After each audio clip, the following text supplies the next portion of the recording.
Welcome, everyone. We are so excited. This is our flagship forum that we do every single year as part of our SET Symposium and Executive Program. It's our CEO Roundtable.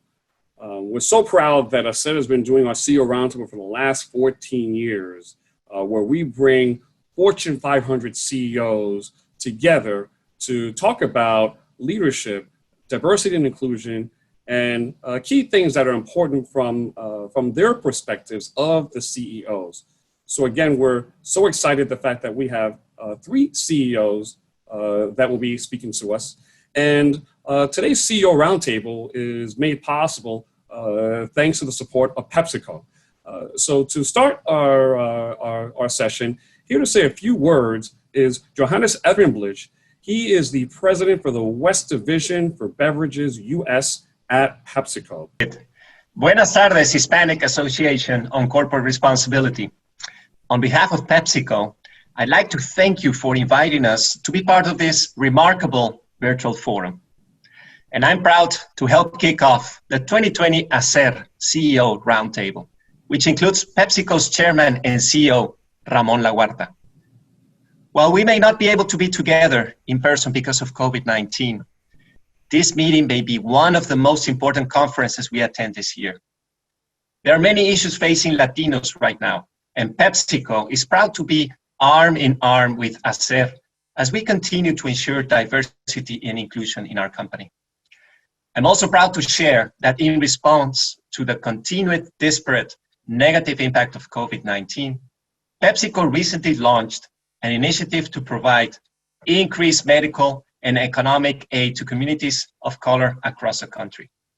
We're providing $2 million to help feed families and seniors, increase medical care and testing, expand access to government support, and provide technology for remote education and work, with a portion of the funds focused on post-recovery relief.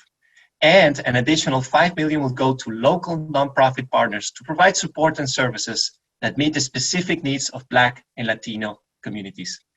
These issues are close to my heart. Growing up in Mexico and eventually immigrating to the United States, I know the power of the American dream and the importance of Latinos in this country. That's why I'm so grateful to be here with all of you today, working to help raise the voices of the Latino community and to use our collective power to create the change we want to see in the world. We come together at a time when the US is at an inflection point, a moment when we are trying to navigate a complex, difficult, and too often divisive social, political, and economic landscape, and leadership from all quarters is in high demand. And as we attempt to bridge divides, calm fears, and lift up communities, HACR, you have helped to provide that leadership we seek by maintaining a steadfast in your mission to advance the inclusion of Hispanics in corporate America at a level commensurate with our economic contributions. And HACR, PepsiCo is proud to stand with you in this mission because we know that when you join forces, so much can be achieved. Thank you for your leadership. Thank you for the opportunity to partner on matters important to all of us. And thank you for inviting PepsiCo to share this special event with you. Gracias. Back to you, Sid.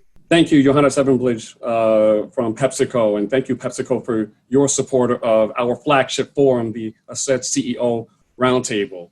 So now let's get started. We're really excited for the lineup that we have for our CEO Roundtable, and to get us started, I'd like to introduce.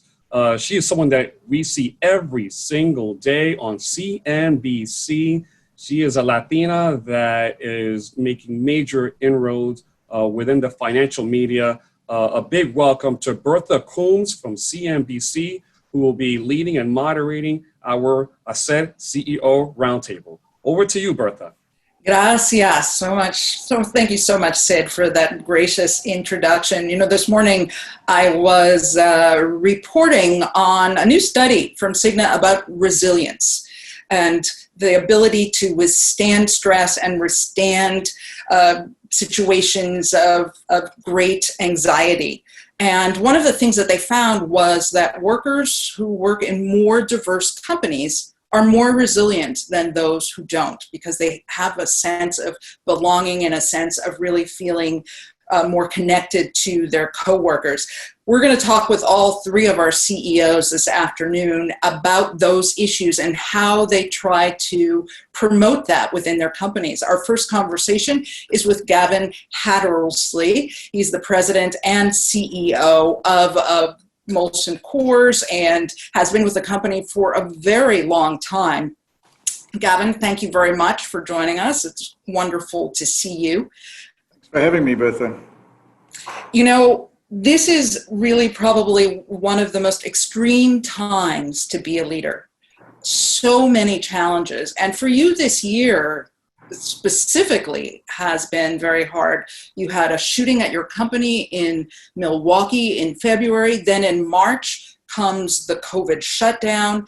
And then this summer, the nation has had to deal with issues of what many people are calling the social reckoning. How have you managed through really an incredibly challenging 9 months? You're right, you describe it perfectly. In fact, I can't wait till 2020 is done, quite frankly, because I can't believe that 2021 is going to be any worse. It's been a transformational year for us. I was only in the chair for a few months coming into 2020, and we had just rolled out our new values to the organization, and the organization had received them really well. We were excited about the year we were facing, and then, as you rightly say, everything changed for us on February the 26th when we had that tragic shooting at the Milwaukee brewery. And then, just 2 weeks later, we had to shut all our corporate offices down and really put in place processes and procedures to make sure we could actually keep our breweries running. And then just a month or so later, we had all the deep-seated racial tensions which boiled over. So, for our team, it's been a really difficult year. And, we've tried to live by our very first value, which we had rolled out in January, which was put people first. And how do we put our people first? And first and foremost for us was making sure that everybody was safe. And then, leading conversations beyond that. We've had a number of town halls with, I think, upwards of 1,600 people have attended them, where, the leadership's been put on the spot. Wow. Tough questions have been asked. And it's been What are some of those questions? Well, really, about what our organization looks like or frankly doesn't look like, Bertha, in terms of diversity. And, there's no doubt we've got a lot of work to do from that perspective. Why we reacted in certain ways to certain situations and what we were going to do about it and how we were going to look after our people. So, it's been a tough year so far. And what have those discussions been like in talking about leadership? So many companies have engaged their employees, and their employees have said, look, this is what we want. We want to see more people who look like us in leadership roles. We want to see more development of people so that they can become leaders and don't leave the companies. Are these some of the issues that you're facing? Absolutely. Look, there have been several different kinds of conversations. After the Milwaukee shooting, there were obviously issues that were raised in our organization, which we tried to deal with head on. What we knew, what we didn't know, and frankly, what we'll probably never know. And then that led into diversity and inclusion and what we were doing. And we're lucky that I think it was in March sometime, we recruited a fantastic vice president of diversity and inclusion, and Stephen has led us through a new diversity and inclusion action plan, which we've made some progress on. But we're not going to change the face of our organization, Bertha, in a few months. This is going to take some time. But I'm extraordinarily pleased with the progress that we've made. We've got a long way to go, though. What are you most proud of in terms of the progress that you made? Can you name some specifics? I can. I think and frankly, as the leader, this was tough to hear, but frankly, I've been so proud of our employees for the way that they have actually expressed what they're feeling. And I've always thought we've had an organization where everybody feels free to say what they think and bring their whole selves to work. And, I think it was clear that through this process that it wasn't always like that. Folk didn't always feel comfortable saying exactly what they felt. And from the very first town hall meeting we had, which was an emotional outpouring of feeling from people, to today, you can see the difference. And we're just talking, 4 or 5 months, where in the beginning it was stilted and not a lot of people contributing, to now where folk feel quite comfortable and free to say exactly what they're thinking. And that's the kind of culture we want to create, where people feel that they can say whatever's on their mind without fear or favor. So I think that's probably the biggest change that we've made, or the biggest change that I've seen, frankly, Bertha. Now, you're from South Africa, I am. Which of course is renowned for its reconciliation process following the end of apartheid. Are there any lessons from what happened in your home country that you think are applicable here, and particularly when you look at your role as a business leader? That's a great question. I would say the biggest thing that I learned, I joined South African breweries, as you say, a long time ago, 25 years ago. And that's like a blink of an eye these days, isn't it? And one of the things that I learned that we're trying to bring here is you've got to create opportunity for people. There are tons of very talented people of color in our country, and you have to create the opportunity to bring them into the organization. So creating an organization where people feel that they will be able to belong and grow in, and then making sure that everybody's got an opportunity to actually advance. And we did that in South Africa with South African breweries, frankly, before it was the right thing to do or the popular thing to do. We got a head start on that, and that's probably the biggest learning I brought with me. What about at the leadership level?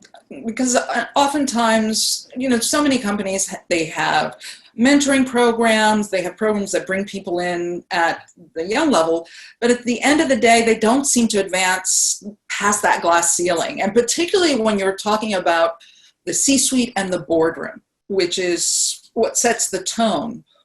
What's your outlook on that, and what's your board doing to make sure that they are more representative? Yeah, our head of diversity and inclusion, and actually our vice president of diversity and inclusion, actually presented to the board over the last few months. They present David, who's our head of HR and diversity, presents at every board meeting. Stephen attended the last one, and we've made it clear that we need to make changes. If you look at our board right now, we have one Hispanic person on our board, and we have 2 women. We have no black people at all, and that's obviously a problem which we need to work on.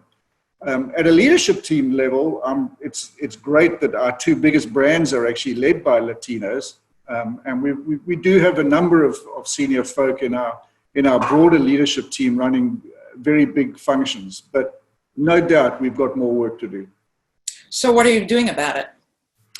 Great question. Well, as I said, we're building a more inclusive culture, and we're increasing diversity. We've set some targets. We have got intern programs at the entry level, and we've set a target of 50% of our entering interns need to be people of color, which for us it's a pretty big number, probably double what we've normally done. And we've also set a goal of increasing people of color in our organization by 25% over the next 3 years, which, especially when you look at the makeup of our organization in terms of breweries and sales and marketing, is a stretch goal for us. But we wanted to put a goal out there which was going to be challenging, and that, if we got there, it would feel like we'd made a real accomplishment. We'd made real progress. We've done a lot of other things to change the culture. We have actually got an outside firm to come in and do a culture assessment of our organization, and they've held multiple focus groups with multiple folk in our organization to understand what the barriers are and what changes we need to make to our culture. And as I said, we've had a number of town halls. We've implemented a few changes from that perspective. Those are just a few of the things that we've done. And when you look at your consumers, are you feeling that you need to come out and let them know about this? We've seen a number of companies that have come out and committed to diversity and talked about it with regard to their brand. And, we know from research that for that 18 to 24-year-old Gen Z cohort, that's really important. I saw some research from a company called CGK the other day that they're willing to pay up to 15% more for a product from a company that they feel is really walking the talk. Yeah, we did a couple of things from that perspective, Bertha. We have committed $1.5 million to various organizations at both a national level and at a local level. We got our ERGs. We've got a very healthy ERG group in our organization to help us decide which organizations that we were going to support both on a national and a local level. So that's one thing. The second thing is our marketing teams focused really heavily on building inclusive brands. And so each of our brands are taking their own particular area which they are focusing on from an inclusivity point of view. We're playing this one a little close to our chest from a competitor point of view. But you will see that as we bring our brands to life over the next 3, 6, and 9 months, hopefully it'll be obvious to everybody what role each of our brands are going to play.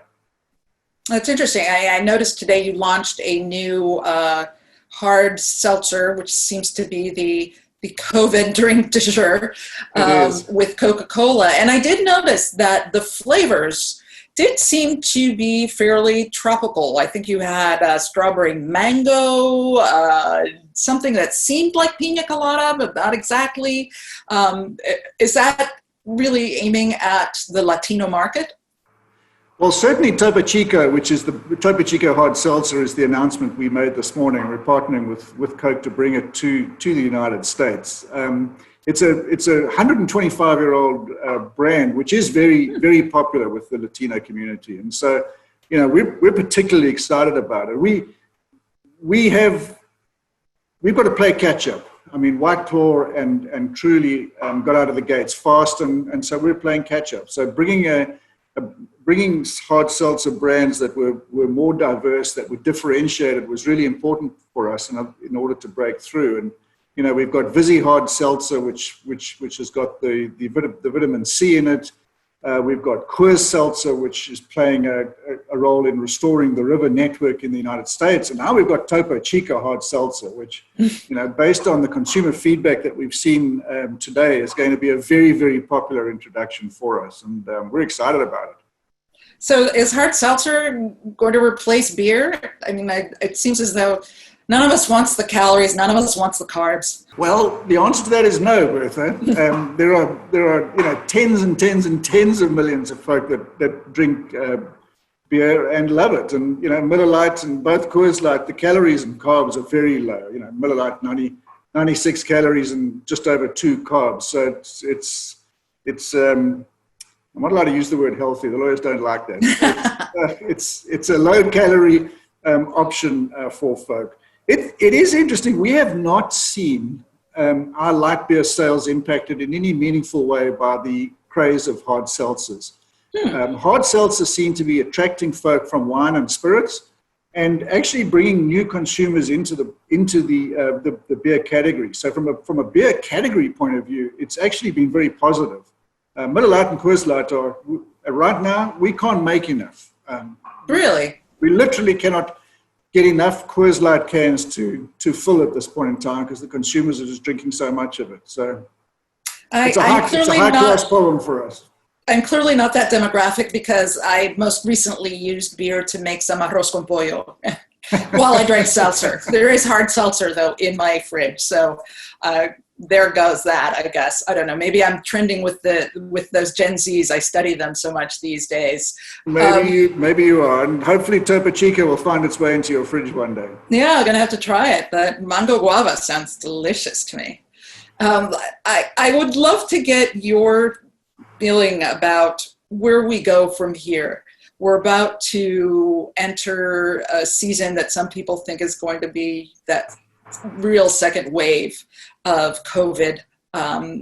And, it's going to be some time where we could get back to anything resembling normal.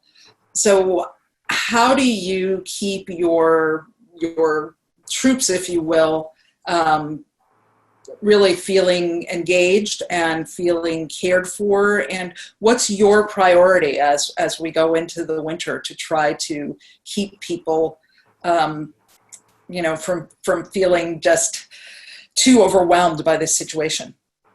Everything that we're doing at the moment is being led by our people first mantra. We meet we have a coronavirus task force. We meet twice a week as a leadership team. We meet twice a week as well, and we have town halls. We have Yammer sessions, and we're constantly preaching flexibility for our folk. We have a diversity in action or inclusive series. I think it's once a month, and the last one was the Modern Family ERG that presented, and the focus was on working moms or working dads who are now teachers at home as well. And I joined that session thinking I'd be mildly interested because my children have left home now, and I'm lucky enough not to have that problem. And it was eye-opening for me what our employees are actually facing and trying to do their jobs at the same time as they're trying to look after teaching their children. And so, we're talking about how we can make it easier for folk, when we don't schedule meetings, when we do schedule meetings, meeting-free zones, making sure that our managers are equipped to make the decisions to, just give folk an afternoon off or create space for them. Talk about our hotline where you can just, vent and get help if you need it. So, it is tough though right now, Bertha, because you've got a business to run, but at the same time you want to make sure that your folk are staying sane, quite frankly, and it's a tough balancing act for us. Do you think that that's one of the things that will shift on the long term? That recognition of the fact that people actually have lives; they don't just work. Yeah, from a culture point of view, I'm a strong believer in folk. You've got to create an environment where folk can interact. So I am a believer in the office space works really well, coupled with flexibility. We've always tried to have flexibility. I think going forward, this will probably make us be a little bit more flexible than we were in the past. But I think getting back together from an innovation point of view, from a speed of decision making, from a collaboration point of view, it's hard to imagine a world without that.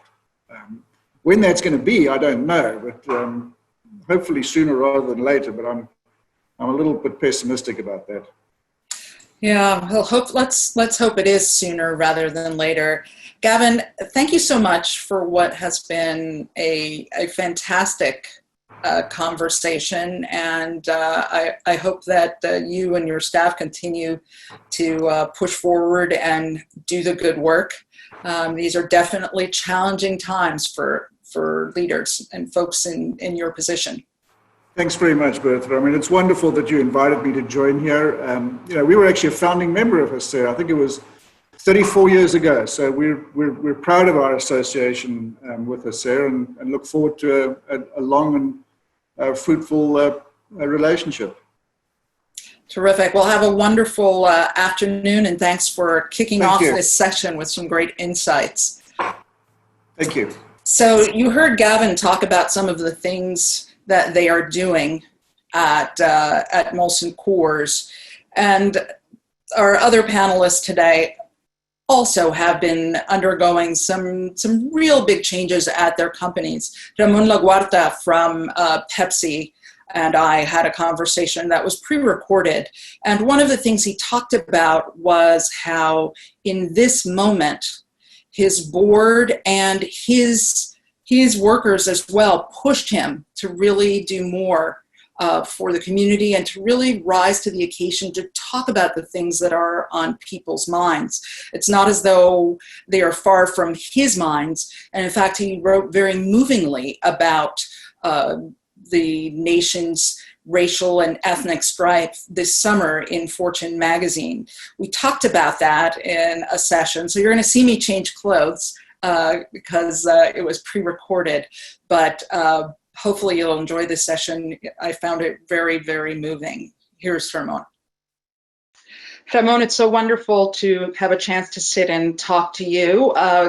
You are a long-time employee of Pepsi, a company that really has been at the forefront in terms of naming executives of color, starting 50 years ago with one of the first chief, or at least vice president level executive of color at the firm. What does that mean for you, that tradition of diversity? Yeah, hi, Bertha, nice to meet you. Clearly, I mean, we've been at the forefront for many years, as you mentioned. Harvey Russell was our, first Black vice president in any corporate company in America. So clearly, we have a lot of history. Our feeling is we're proud of the heritage we have, and that if you go down to anybody in the company, we have this feeling. Our sense is that we're still behind. We're still behind and we're in catch-up mode. So we have that sense of urgency to do better in the area of diversity. We feel that still, although we have a lot of people in the what we call the front line, so in our factories, in our warehouses, in our sales teams, we have a very good representation of African Americans, Latinos, other minorities. The sense we have is that we haven't been able to progress them enough to the top of the company, to the managerial levels, to the top of the organization. And why do you think that is? Yeah, I was going to say I think it's all of this at the end is courage, leadership. Basically, I think at the end, somebody has to make those tough decisions or those courageous decisions to promote someone that looks different or speaks different or is less is a bit riskier. So I think it's about courage, it's about leadership. But I think that courage and leadership needs to be sustained by good processes and a good infrastructure to develop people in the company, right? So good training programs, good contact with universities, good hiring processes, good promoting processes. And that is something that I think we have opportunities to improve. On top of what I was saying around the cultural part, the leadership part, which we are, I'm very passionate about it, and we're insisting a lot in improving the awareness of our leaders in the area of diversity, how important it is for our success as a company, as a business, and obviously as a society as well. So, proud of our heritage, but I would say with a big sense of urgency to get better, and I think we are actioning against that, right? Against that opportunity that we have. You wrote about your experience talking to employees this summer following George Floyd, and set out a list of things that your company is going to do, including investing some $400 million in trying to promote more African American employees, and also in the communities where you serve, where effectively you serve, because these are the communities that buy your products. Talk about how that came about, and I was very struck by you mentioning a letter that you got from one of your African American employees that kind of blew you away. Yeah, I think the exercise that we did was one of listening to everybody in the company as a consequence of the social events that happened. And we try to open the company to listening to everybody. And that's I think a very important cultural trait that I like to kind of develop in the company, which is listening and and listening with both ears. You know what I mean? It's not just being there, but really interiorizing what the other person is trying to tell you. And I think it was a great exercise where basically our minority employees were telling us that we white leaders were not really aware of what was going on in the company. And that although we felt that we were doing things, our employees were saying, listen, there's much more that needs to be done for our company to be a place where everyone feels welcome and where everyone feels that can develop its maximum potential. And it was a realization that wow, there is something that needs to be quickly activated in the company in terms of cultural change, and also, as I was saying earlier, establishing some processes that solve those particular opportunities that we have. I mean, funny enough, we had developed our values when I started as a CEO 2 years ago, a new set of values, or refresh our values in what we call the PepsiCo way. And there were two values that I introduced. We have 7 critical values. One of them was raise the bar on talent and diversity. And the other value was voice your opinion fearlessly. I mean, those two values were part of our core set of values, that we established only 2 years ago. But obviously, PepsiCo has had some of those values in the past. But I wanted to emphasize those two. And funny enough, 2 years later, this whole situation develops, and employees are telling us, yes, we're making good progress, but still the company doesn't really promote diversity the way we should. And the company, although we've made great progress, is not a place where everybody feels welcome yet. So we're working on the two components of. Is that tough to hear? That you thought you were paying attention to this, and people are telling you, hey. Yeah, I think we had a false sense of comfort, and yes, we're making progress, but clearly the world was moving much faster, and we didn't know exactly how some of our employees were feeling, right? And so clear call to action. I liked a lot the exercise. I think it was, as you were saying, it was a wake-up call to all of us, and in our effort to go from being a good company to being a great company, I think this is an area to focus, obviously, right? It's increasing not only the participation in our associate base of Latinos, African Americans, and other minorities, but making sure that they feel welcome, that they feel empowered, that they feel that they can say and act as they are, and they don't have to pretend to be somebody different. I mean, we're trying to work on the two components. One is how the company looks, which is representation, and how many of each type is in every different part, level of the company. But I believe a lot in working on the soft side of the company, right? On the cultural bias, on the behaviors that allow for others to behave as they are. So we're working on both. I think we're a good student as a company, right? We're not a D student. We're a good student, but I think we can get better grades. So that's what we're working for. One of the things that was interesting is that at that moment, that was when the company announced that you were phasing out Aunt Jemima. Did that come from that discussion with employees? What went into making that decision? Yeah, it did. And again, is one of those that we've had on the table for some time, but we never made the decision, right? So what I was referring earlier about courage and leadership. So we probably didn't have the courage before to do it, or the leadership to do it. And obviously the situation and the conversations we had with our own people said, I mean, we shouldn't have this brand in our portfolio. It represents some stereotypes of the past that probably are not what we stand for as a company.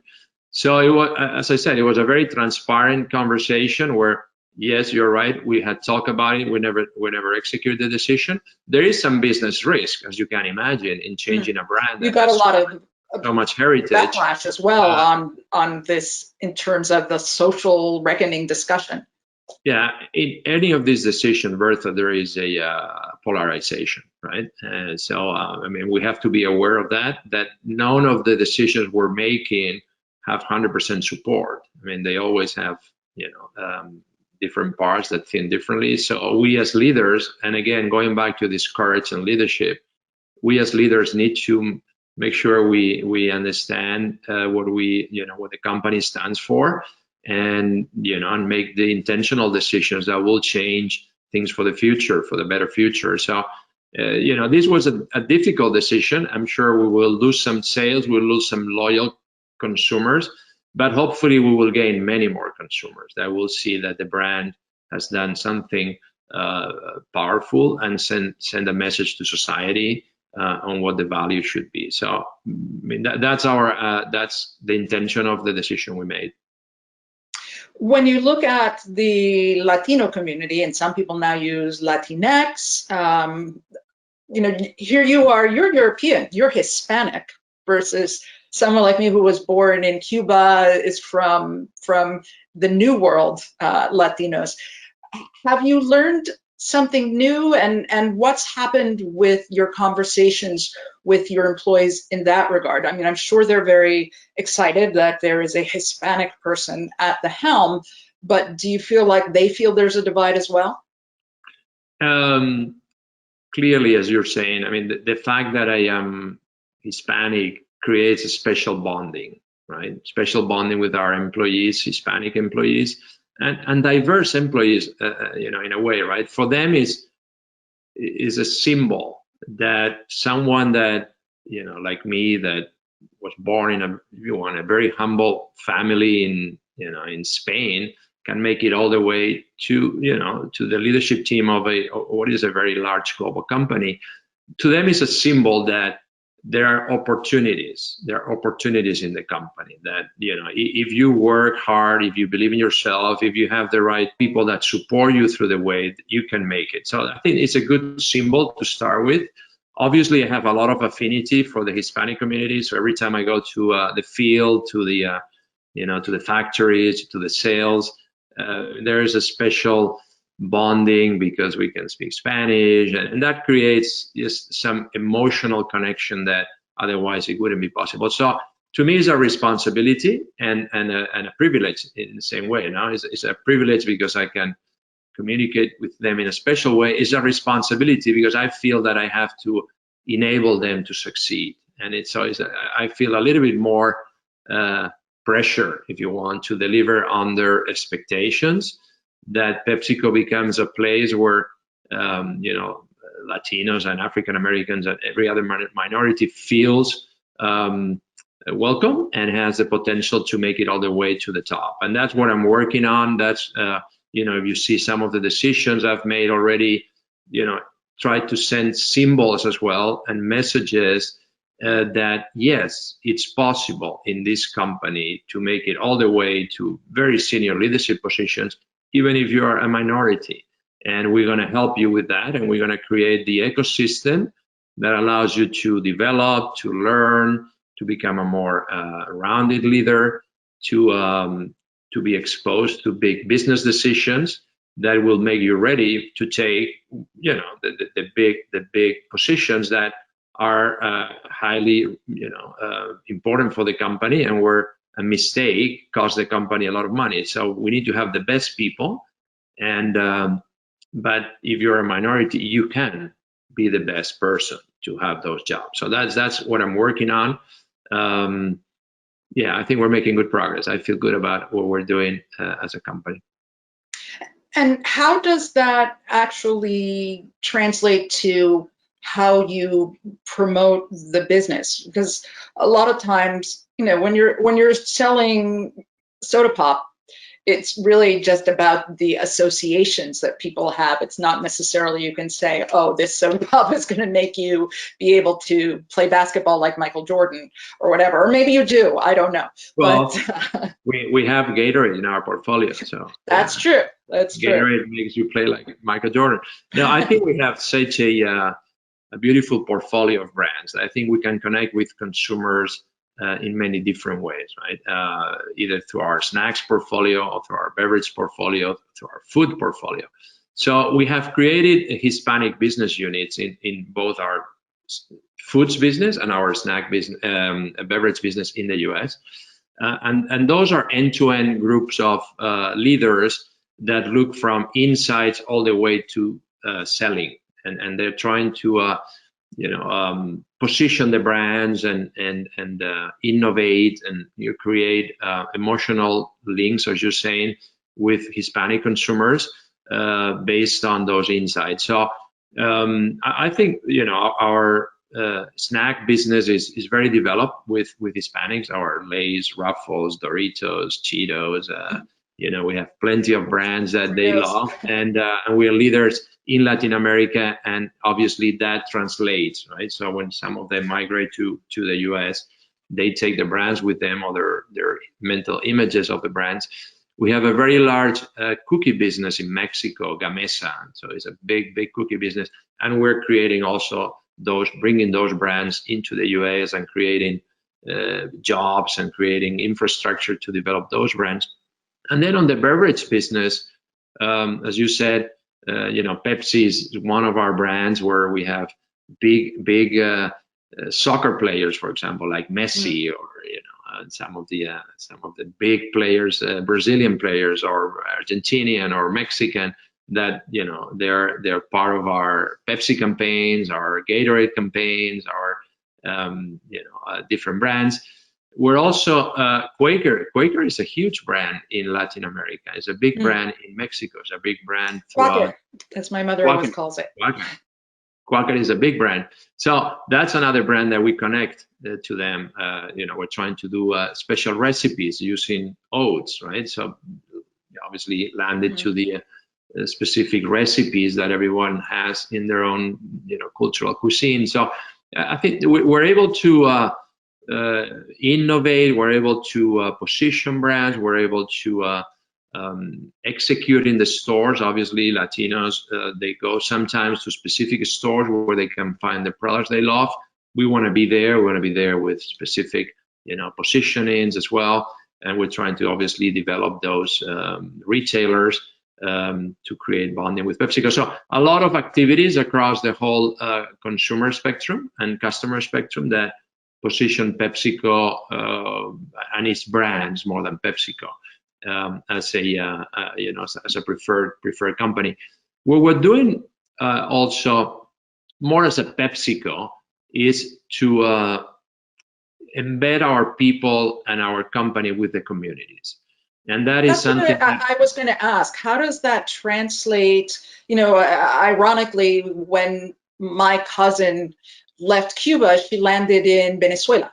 And so she worked at a PepsiCo plant in Caracas, actually. She was saying, oh, PepsiCo is actually bigger here than Coca-Cola. Yeah, so how do you take a lot of those issues that you're doing on the corporate level that people are pressing for you to do here in the US? Are you getting that same pressure around the world? I think that was one of the things that was very interesting last summer when we saw people around the world really identify with the cause of George Floyd, because in their own communities, they're feeling that same sense of someone's knee on their neck, if you will.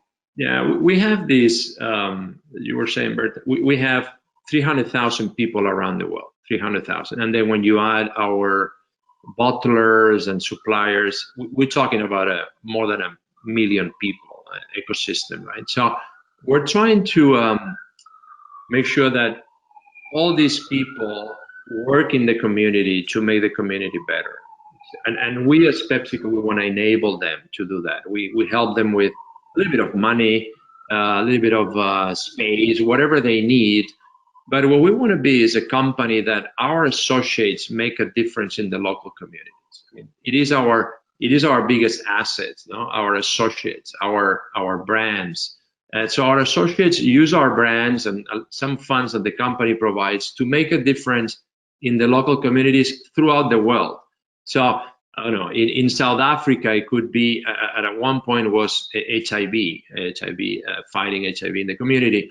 Now it could be a school. It could be, during COVID, unfortunately, we had to provide for a lot of meals, right? Because a lot of people lost their jobs and they couldn't eat for, it was a big social issue. So what we're trying to do is enable that local connection between our company, our people, and the needs of the community.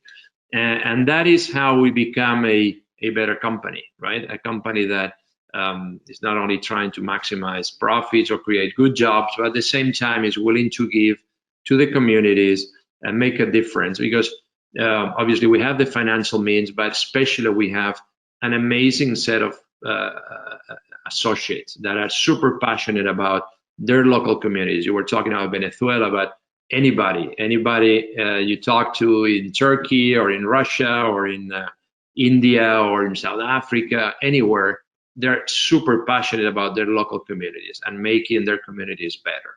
And that's a human truth that we, as a company, we need to enable. We need to kind of channel that energy and that passion so that it happens. I think that's the role of PepsiCo, right?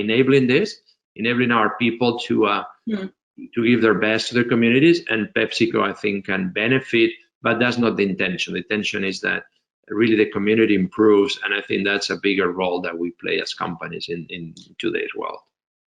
Particularly right now in the time of COVID, I mean, I have to think as a corporate leader, it's got to be very difficult to think about these stakeholders who are your employees. You have to keep them safe physically, and then you have a social reckoning to deal with them emotionally. And then you also have to, please shareholders and make sure that the business runs. As you look ahead here, how do you feel, what's going to be the measure for you of being able to say, okay, yeah, I got good grades on all of these? Yeah, it is true. I mean, it is very demanding, if you want, from the multiple stakeholders that we need to satisfy. But I think that's the role of a corporation, especially a global company, right? In today's world, we need to, we have all these different constituencies that we need to make sure that they progress with us, or we help them progress. So obviously, there's a lot of small shareholders that own PepsiCo. So fine, we need to make sure that they get good returns on their investments. As I said, we have 300,000 employees. We want to make sure that our associates are safe, they're well taken care of, and especially they feel that if they get infected or they have some person in their family, they can take a break, they can stay home, and the company will provide. I mean, that was to me a very important principle. Make sure that they felt that the company was really caring for them in a very unique way. And I think based on all the surveys that we've accomplished that.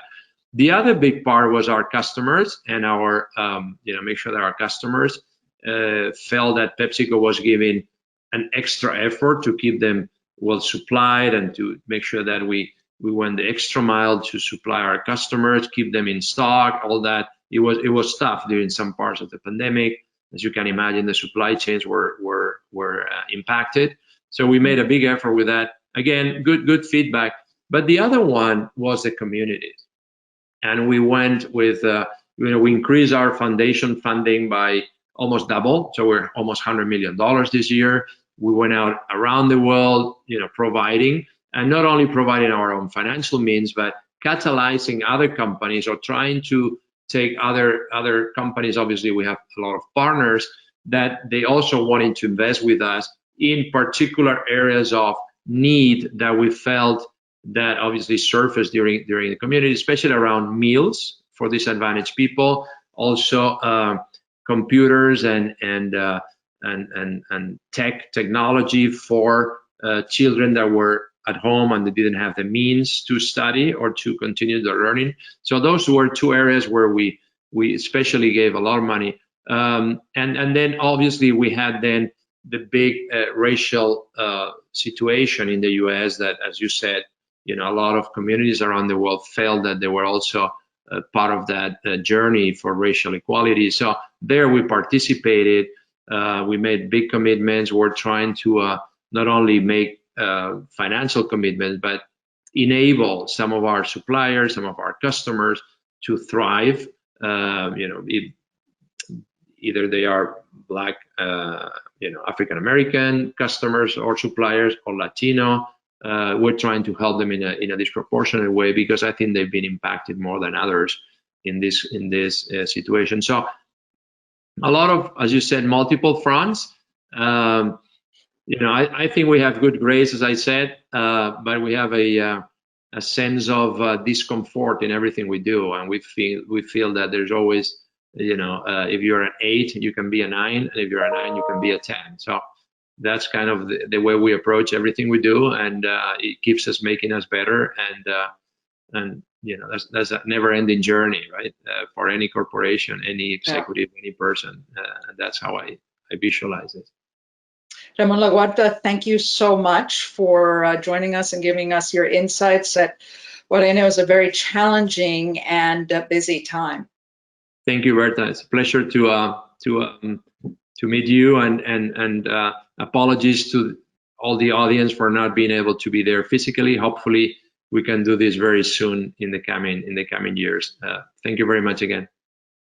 One of the things that Ramon Laguarta says served as an impetus to push forward with a lot of the social programs and the employee engagement really came from his board. The fact that he has a diverse board it means that they get it. They're not just thinking about the shareholders. Arne Sorenson, our next executive, the CEO of Marriott Corporation, says that's really where it needs to begin. And for him, that's one of the things that he thinks really helps set the tone, the fact that they do have a diverse board and how important that is, particularly during this difficult time for corporate leaders. Here's what Arne has to say. Hello, everyone. I'm Bertha Coombs, and joining me, of course, is Chairman and CEO of Marriott, Arne Sorenson. Thanks so much, Arne, for being here. Love the bookcase. Wonderful backdrop. Thank you. Good to see you. It's nice to be able to get a peek at where folks are these days, since we unfortunately cannot travel, which I know is difficult in your business. We're here to talk about board representation, and certainly it's a very big issue this year, but at Marriott, it's something that you've been working on for a long time. Tell us a little bit about the makeup of your board. So many companies have very little representation of people of color, of women. What's the makeup of your board? Well, our board is today 11. It has been 11 just now for about a month or two, something like that. One of our directors just took a job as CEO of an active company, coming back out of retirement, so he stepped down. But we're 11 today. We are 3 insiders. I'm, of course, one of those insiders. Bill Marriot, who is our chairman, who's 88, I guess. Let me think, I can do the math here. 88 years old. He is on the board, and his daughter, Debbie Harrison, is on the board. And then we have 8 independent directors. Of the total of 11, 6 are diverse. So we have 3 racially diverse and 5 women out of the 11. And so it's a good diverse group. It has been a diverse group, I think, for some period of time, many years, certainly. And it is sort of part and parcel of the board and the company's agenda to make sure that we are a diverse and inclusive company. We have said for years that we are a place that wants to open doors of opportunity for everybody. That's our people and our travelers. And that includes folks from the board all the way through the property level. And of course, our guests, we welcome people from every place, every day, from all around the world and all walks of life. I wonder about that. Do you think it's because you are a multinational company in the business of hospitality that it makes it easier to think about essentially broadening the tent within your boardroom? I think there is some self-selection. Now, at the same time, I would say that none of diversity and inclusion is simple and easy. I think it takes very deliberate focus. I think it takes the setting of goals. I think it takes measuring against those goals to make sure that things are being accomplished. But I think there is a piece of our business which is self-selecting. If you're not engaged in welcoming people from wherever they come from and whoever they are, you're not likely to be comfortable in our business. It's all we do. We're in the hotel business, period. And of course, we do that through a workforce. We thought before the pandemic began that we had about 750,000 people around the world that wore our name badge every day. And they are as diverse as our customer group. And so you know, are you really going to be drawn to Marriott? Are you going to really be drawn to this industry if you're somehow profoundly uncomfortable with that kind of inclusion? I don't think so. And by the way, not that I want to be unfriendly necessarily, but if you're not comfortable with that kind of diversity and inclusion, you shouldn't be with us. What do you think about when you look at other industries where somehow they just can't seem to find the people to be diverse until they're pushed? Yeah, and of course you hear that frequently from folks, and you know, this is something I am passionate about, and I've participated in a number of panel discussions around diversity and inclusion. I am not infrequently one of, or maybe the only white male on that panel, and it's interesting to sort of go through that conversation because it's a reminder of the definition I have, which is, you know, part of the majority, I suppose, the power majority, if you will. But I was on a panel not so long ago and was asked somewhat provocatively by the moderator, Arne, shouldn't you just admit that we need to lower our standards in order to diverse membership? And I said, well, it's your job to be provocative, so I don't regret your asking that question. But what I would say is this: we should lower standards just the way the standards were lowered for me. And they were lowered for me. Bill Marriott asked me to become Chief Financial Officer of Marriott in 1998. I was a reformed lawyer. I could not check all the boxes for proving that I was already ready to be Chief Financial Officer of the company. But he made a bet on me based on having worked with me and knowing me that it was something I could learn to do. And too often in the context of diversity and inclusion, we will say it's too hard to find somebody who we can check all the boxes, who proves that they can fill that role. By the way, what we're talking about when we hire something is typically promoting them to a position that they could never check the boxes for. Right. And the notion that we would use that language somehow to justify a relative failure on inclusivity when we don't use that language to make a bet on somebody like me is a sort of a profound inconsistency. And so I do think we've got to make judgments about people. We've got to make judgments about whether they are qualified for the job, whether they're capable of performing the job. But we can't let ourselves say they must have proven that they can check every box that is required for a job that they've not yet held. This year, of course, diversity and inclusion has been at the forefront of the national and really international conversation between the COVID pandemic, which has laid bare a lot of social inequities and racial inequities that have made people much more susceptible to becoming ill. Not to mention, you know, people who, a lot of your staff, they are essential workers. They're on the front lines, often unheralded jobs, which put them in much more danger than those of us who can work from our homes. I wonder what your reaction was this summer as you saw the outpouring of people in the street, the anger, the pain, and the call for action. What was your personal reaction to what you were experiencing? Well, the first reaction, of course, was to the killing of George Floyd, which was a wake-up call. It was a sort of breathtaking wake-up call, if you will. And of course, we all know intellectually about racial injustice and racial inequities.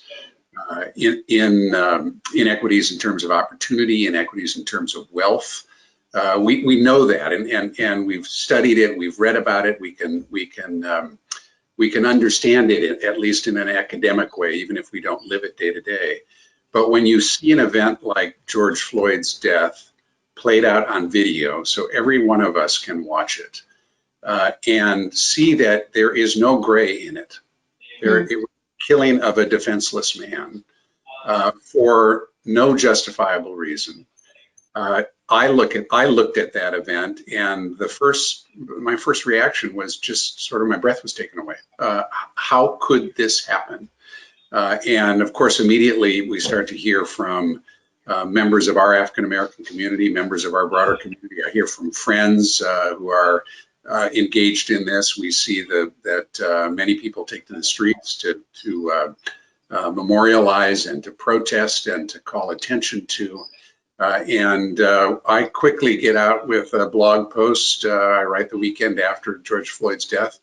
It was very much a personal one. The team didn't come to me and say, you need now to say something about it. This was for me sort of trying to think through, what did I see and what does it mean for us? Of course, from that point forward, we've taken steps to communicate internally at Marriott with our highly diverse group of associates. And we've also taken steps to work with other business leaders in the United States and abroad, including through the Business Roundtable, to say, obviously, we need to do what we can internally with our own house. And by internally, I mean to include procurement and partnerships that we've got with people that we choose to do business with. But we've also got to make sure that we're using our collective force through the BRT and other places to say, let's advocate for policy change now. Let's take advantage of this crisis and see whether or not we can move forward in a way that is more concrete than some of the steps we have been unable to take as society for the last number of decades. You mentioned for the last couple of decades, we've seen this before. I imagine you and I are about the same age. I remember as a kid seeing people out marching in the streets, and I have a vague memory as a child following the Martin Luther King assassination, the Bobby Kennedy assassination, and the riots that we saw then. And yet these things seem to come in waves. Do you feel like this time is different? Well, I think the video makes it different. I don't think it is different in kind from what has occurred for far, far, far too long. With racism sometimes profoundly intentional, sometimes unintentional, but it is clearly a part of our society. But what's changed, I think, today, and certainly George Floyd's case proved it, but it won't only be George Floyd, sadly. There will be other instances in which we are able to see the events that occurred. And for folks that look at it with any kind of basic fairness, the only conclusion that can be reached is this is behavior that cannot be tolerated. And this is a system that has to be changed. And I think that causes maybe an opportunity, or gives us an opportunity that can lead to some change. But by the way, I would say we haven't seen it yet. I was hopeful in the weeks following George Floyd that, for example, we would see the U.S. Congress move quickly on racial injustice around some things like chokeholds and others. And we still have not seen action yet on the Hill. And we've got to be careful not to be too optimistic that this is easy to get done, because time is proving that it's still not easy to get done, even with these stark videos. What about within the corporate community? What kind of initiatives are you seeing, and what actual actionable movement are you seeing? Because everyone obviously was shocked. Everyone came out with really soothing statements, but people want follow through. So what are some of the things that you're doing to help promote not just African Americans, which is obviously one of the things that's starkly evident, those issues, but also for Latinos and for other underrepresented groups within your company? Yeah, we looked back at what we had done before in the wake of the George Floyd killing and basically said, you know, what does that menu of targets and goals and accomplishments look like? And how does it compare to what we think we need to accomplish? And so for years, we've had a joint board and management committee called the Committee for Excellence for almost 20 years, focused on diversity and inclusion. And we have been, for that period of time, and to some extent a bit before, measuring diversity in our board, measuring diversity in the most senior leadership team, my team, measuring leadership in the diversity in the leadership team of the company as a whole. So we looked at the 900 most senior people of the company, for example. It has been a very regular thing that we've looked at, and there were about 42% diverse. These are pre-pandemic numbers. I think actually, interestingly, they've gone up just a little bit in percentage terms during the pandemic, but they're still around 42 or 43%. But of course, then beneath that, we talk about the 750,000 people that we have that wear our name badge every day. Enormously diverse. We are majority diverse, if you will, when you look at the community of that size. But one of the things that we were prompted to do immediately this summer is to say, okay, what are we doing for each of those folks in terms of helping them navigate the lives that they are navigating? They're often frontline workers. They are wonderful people who, many of whom I know and hug when I see them, or they hug me, or they give me their ideas. We don't hug anymore, but. Well, that's right. We're not hugging in the pandemic. That's right. But there are also folks who are working every day intensely. They're raising families. They're trying to navigate personal and work lives. And how do we make sure that we are working with them to understand the things that they need around healthcare insurance, around voting, around educational assistance, around financial assistance. And so making sure that we've got the programs that address all of those things. And how are you able to navigate all of that during really uncertain times for the travel industry right now? You know, as you look and you may need to do layoffs, how do you contend with that and also try to stay true to your goals? This has been the most difficult thing about the pandemic. So, and I could go on much longer than we have time for, but when the pandemic hit, our business was down over 90%. And it's still down 70%, maybe 65%, which in historic terms is 3 times as bad as it has ever been for us. And we have still, you know, not 1,000 hotels closed, but maybe 600 hotels closed around the world. Virtually none of our hotels are making enough money to cover operating costs, let alone to pay their debt service. And so in a real sense, business disappeared. And there are consequences to that. We do not have the resources to have been able to continue to pay everybody, even if the work didn't exist. And so we've worked with making sure we can maintain health care for those that we've put on leave. We've worked with governments around the world, including in the United States. The first thing I advocated for in Washington was we've got to expand unemployment insurance to make it immediately available. We've got to expand unemployment insurance to make sure that the level of benefits is commensurate with the lost wages so that people can survive this and come out strong. And then we've got to work to be as transparent as we possibly can in communicating with our own people about what our business is seeing and what kind of decisions we are being forced to make in order to respond to the sort of real world dynamic that we live in. But this aspect and the impact on associates has been by far the hardest piece of this pandemic.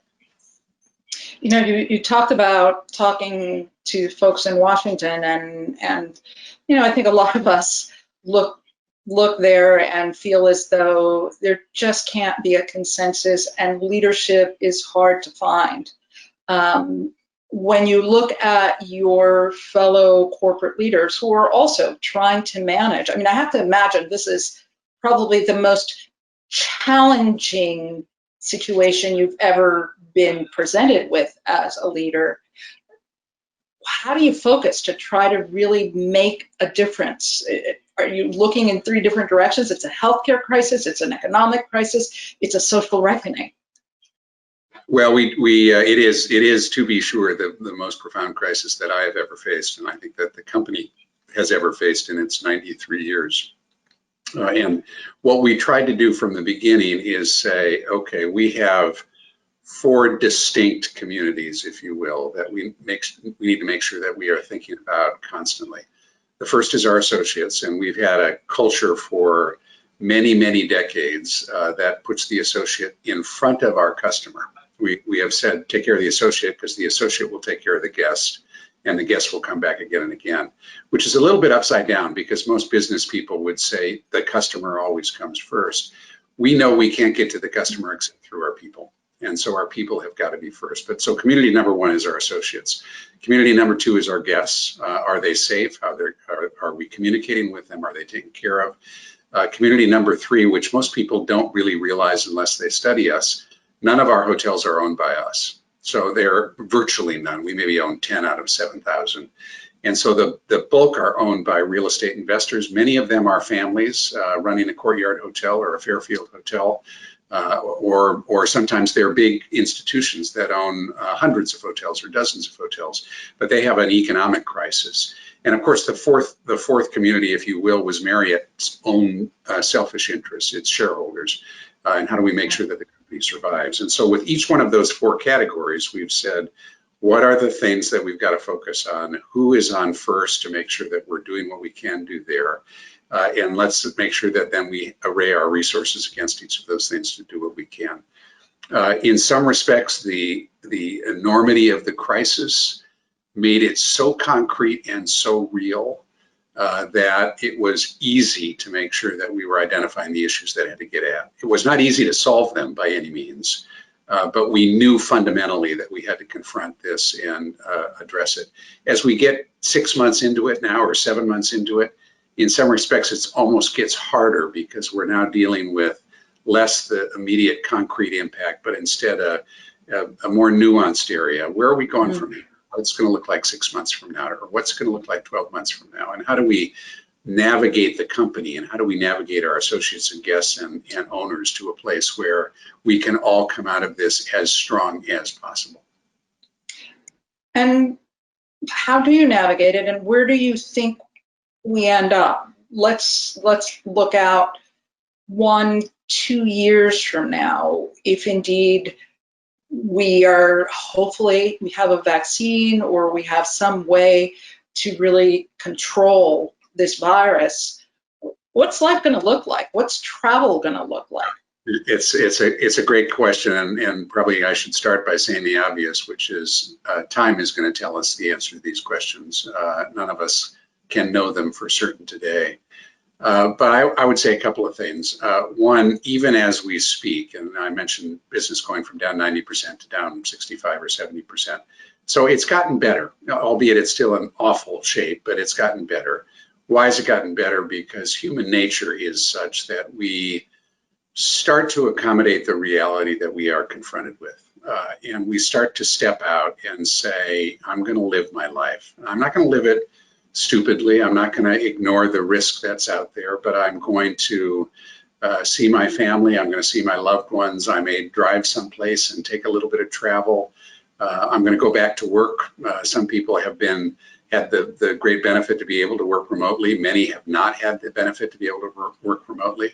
But I'm going to start to step back step by step sensibly in order to get back to my life. And I think that human nature will continue to carry us to a more positive place as each week passes.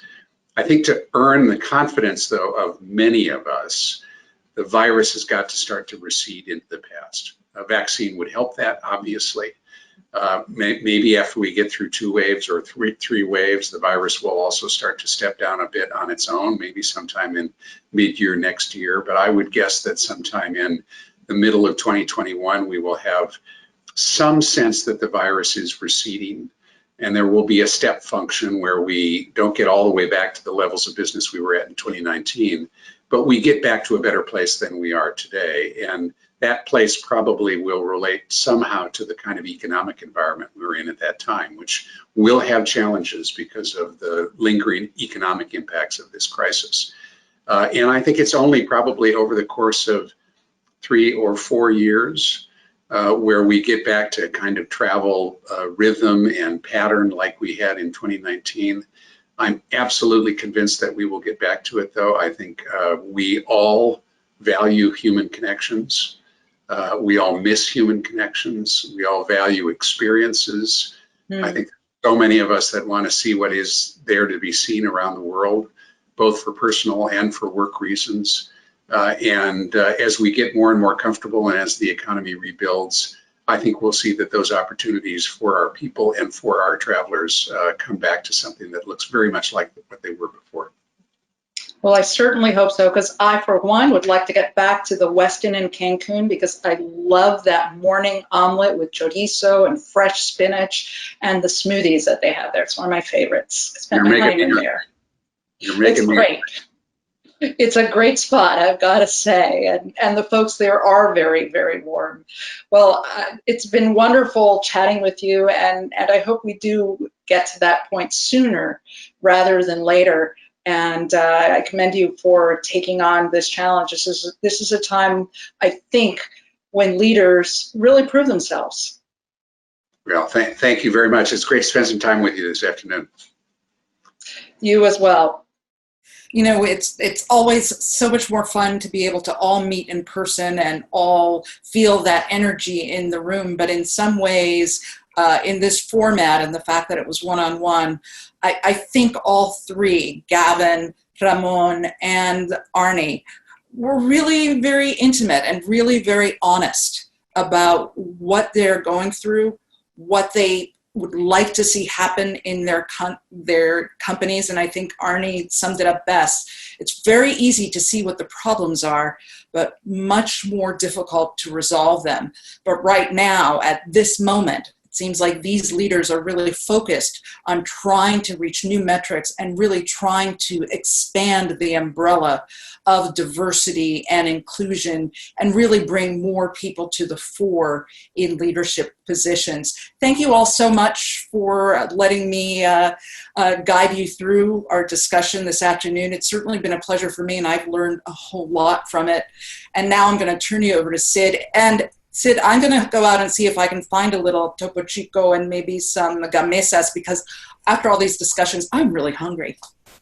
Well, a great pivot as we wrap up our 28th annual HACR Symposium Executive Programs. Before we go to our Hora Feliz, our virtual happy hour sponsored by Molson Coors. But first of all, a big thank you to you, Bertha Coombs. I hope everybody watches Bertha Coombs every single day on CNBC. And, you know, it's always such a great pride to, you know, to see you not only what you're doing to some excellent reporting on CNBC, but to see a proud Latina, you know, letting the whole wide world of capital markets knows that Latinas represent. And so we're just so proud of everything that you're doing on CNBC. So thank you so much, Bertha.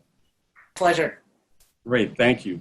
And of course, thank you to our three CEOs who participated in our CEO Roundtable. A big thank you to Gavin Hattersley, the President and CEO for Molson Coors, to Ramon Laguarta, the Chairman and CEO for PepsiCo, and Arne Sorenson, President and CEO for Marriott International. We're so thankful for these CEOs who took time from their very busy schedules to participate in our flagship forum, the HACR CEO Roundtable. And so with that, I also want to, as we conclude the official portion before we go to our virtual networking reception, so thank all of our sponsors who supported our symposium and executive programs. A big thank you to our co-host sponsors of our symposium, PepsiCo, Prudential, and Target, for your support as co-hosts for our symposium, and USAA for your support as host sponsor for our executive programs. And of course, thank you to all of our sponsors for attending. I also want to make sure I give a big shout out to, of course, a big thanks to our board of directors that I said, who worked very hard to make sure that we're steering the organization in the right direction as we're advancing Hispanic inclusion in corporate America. But I also need to make sure that all of us, please give a big thank you virtually through social media or anywhere that you want to share to our HACR staff. Our staff has worked tirelessly in order to put together a virtual symposium and executive programs.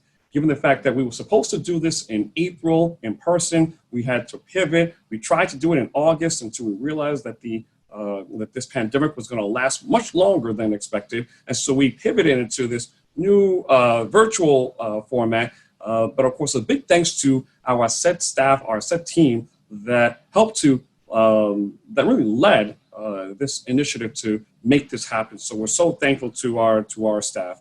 And so again, really thankful to everybody, but we're not done yet. So for everyone, don't go away yet. While the official program is concluded, we want to invite you to come to our networking Hora Feliz. But one thing that's very important, and this is very, very important, please refresh your page prior to going into the networking lounge. Once there, click on either sign that says Networking Hora Feliz to join us for the networking reception hosted by Molson Coors. So again, thank you all very, very much. We'll see you in the Hora Feliz. And of course, thank you for your support. And we'll have dates for our 2021 dates when we have our 29th annual Asset Symposium and Executive Programs. So with that, thank you very, very much. And I will see you in our reception. And you can see I'm ready to go with, with our Molson Coors products here. And of course, our Frito-Lay products, courtesy of PepsiCo, the sponsor for our CEO Roundtable and co-host of our symposium. So with that, muchas gracias y hablamos pronto y para adelante mi gente. Thank you.